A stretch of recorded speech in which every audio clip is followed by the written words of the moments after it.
Right, John, thank you very much for letting us get involved in a way. Where do you want us? Go up that end, Guy. We'll turn it over to start with. This is the Aileron from the Lancaster. Yeah. That's the left-hand aileron. What's it come off for? It's come off because this fabric, this is original Irish linen. Yeah. And it's got a 10-year life. Mm-hmm. The old fabrics are very prone to degradation from the sunlight. Okay. When the aeroplane came in, this side was particularly bad and it was cracking on the fabric, so the decision was made to redo it. Okay. So all the old fabric came off. Irish linen, right? Yeah. And so we put 2 big strips of it over, of course, and then it's hand stitched at the back. So you pull it to get it as reasonably taut as you can and stitch it. We then spray water over it, and that does a pre-shrink. So what'll happen, it's sort of fairly saggy to start with, and then the water goes on and it goes drum-like. Yeah. Then it'll dry out and it really then sags. And the only way of getting it back like this is through a tautening dope, which is this red dope. So you put the dope on, which is just like nail varnish really, a nitrate product. Yeah. And that gradually shrinks out the fabric. So the initial ones, when you put the first Is this an original process? On, yeah. That was done in the 40s, right? Okay. Yeah. And how many layers of dope are we on now? This has had 2. Right, okay. So we put 2 on, we get that Is that taut enough? No, it'll go much tighter than this. Yeah. You'll end up with with the silver coats, upwards of 8 coats eventually. And that'll go much more drum-like. So when you do that, you get a much more ring of a... Right, yeah, it's tighter. That still feels pretty thin and floppy, doesn't it, really? Fair play. Right, so what we're doing, the ribs on here, there was a number of ways of holding the fabric to the ribs, because obviously in the air, when the aircraft's flying, the temptation is, because of suction and everything on the airflow, that the fabric will suck away from the control. Mm-hmm. Yeah, and if it does that, of course, it's bad news. It changes the aerofoil section and causes drag, and eventually it would fail. But on the Lancaster, it has these alloy strips, which are pop riveted. I've just had to order some more rivets. There's over 1,500 rivets alone just holding these strips on. So go on, how many hundreds of hours do you think are involved from start to finish, just from reskinning this? It's probably going to be 250 hours going to this. Never mind, stripping the 2 engines off, stripping the undercarriage off. Yeah. So what we need to do is find the first hole in here. So what's your trade then? Your number 1 trade? I know you're obviously a businessman. I don't sort of have a number 1 trade. I started as an apprentice at British Aerospace. There you go, you can do this. Just follow the line up. And then when I started here at Duxford, restoring old aeroplanes, you naturally, of course, get into doing things like this. And a lot of it is self-taught. You know, you read the books, you get into it, you do smaller ones to start with, get used to how it works. Yeah, and go from there. Sound job. These are the rivets. Yeah, so these are an alloy. If these were all steel monel pops, as you start to drill them out, they spin. Yeah. And all that does is churn up the alloy rib underneath. So right, actually destroy the under rib. So we use an alloy pop. A major job then. Yeah. Right, okay. There you go. Thank you.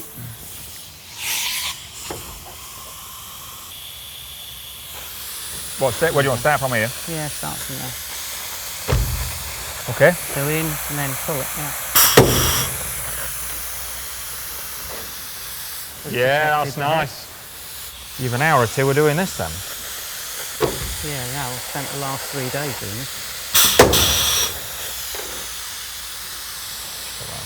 I'll leave you to it then. Top man. I'm all right for an hour or 2, mate, no worries. No worries.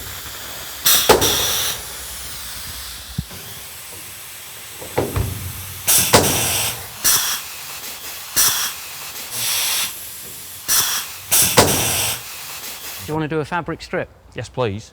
Right. So they're covered in Irish linen again, of course, and to protect... Easy enough to get hold of? No, it's becoming increasingly difficult to get. And increasingly, because of that, of course, it's becoming increasingly expensive. Mm-hmm. So I mean, this roll, this is a 50-yard roll of 3-inch iris linen. That's £440. Do you hear that? Just for that roll. 400 and what? £40. That's Christ. So this is the dope. So it's a nitrate cellulose. This looks like red lead. Dope. Yeah, looks like red lead. In fact, that's what it's got in it as a red dope. So as you can see, I've thinned it a little bit. If it's too thick, you don't get the penetration in and it won't stick properly. Yeah. And it's what you have to do in those first coats is really make sure the fabric has got the dope into it. Okay. Because if it hasn't, later on, it won't shrink properly. Right. Which So is you won't pre-soak that No. in the dope before, right? So you No. lay it No, over and then would get paint the... much too messy. So Okay. I'll show you how we're going to do it. And the idea is you don't be, although you don't want obviously runs in it, but you don't be shy with it either, because it needs to be wet enough. Mm-hmm. So that goes on, and then from the, we want it, of course, to go over the middle. So initially we'll do that, check that that is in the middle, which it is.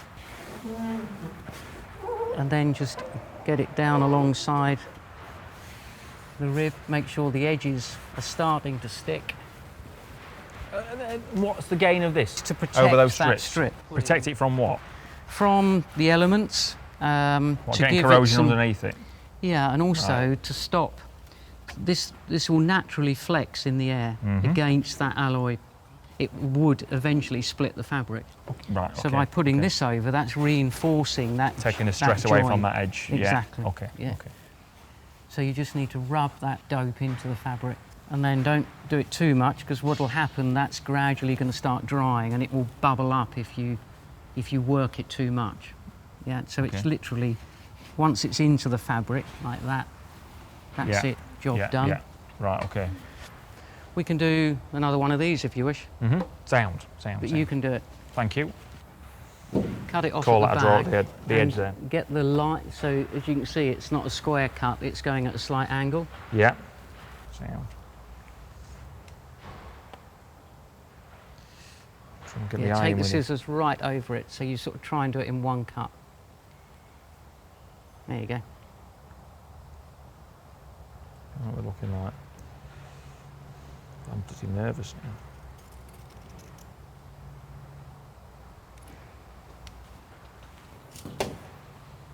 How does it look? If it's not good enough, then cut it again.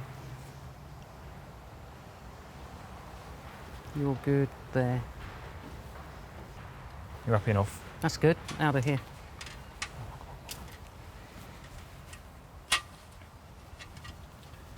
I'm going to say, don't be shy of it, so you need to get the dope on there.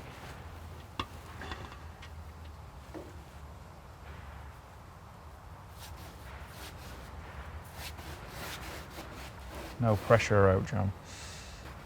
That's good. A bit more down there. Sound job. Perfect. Yeah? Yep. That fella on there.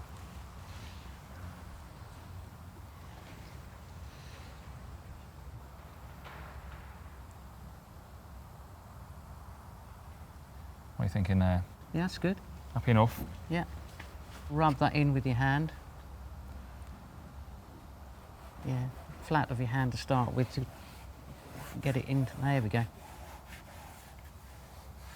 Bloody hell, man, I can feel the pressure here. Bloody Lancaster Bomber, man.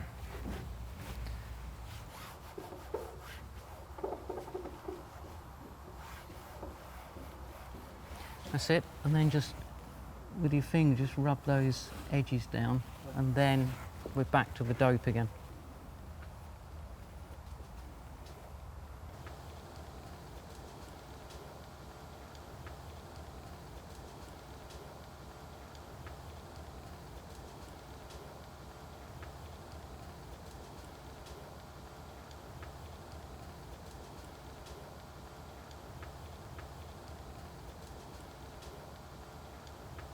Now you Happy? need to get your hand out again and just rub it in and make sure that the whole weave of that is full of dope.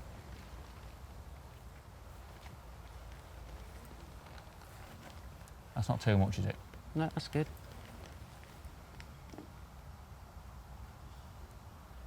Yeah, what happens, you get those little pockets there. Yeah.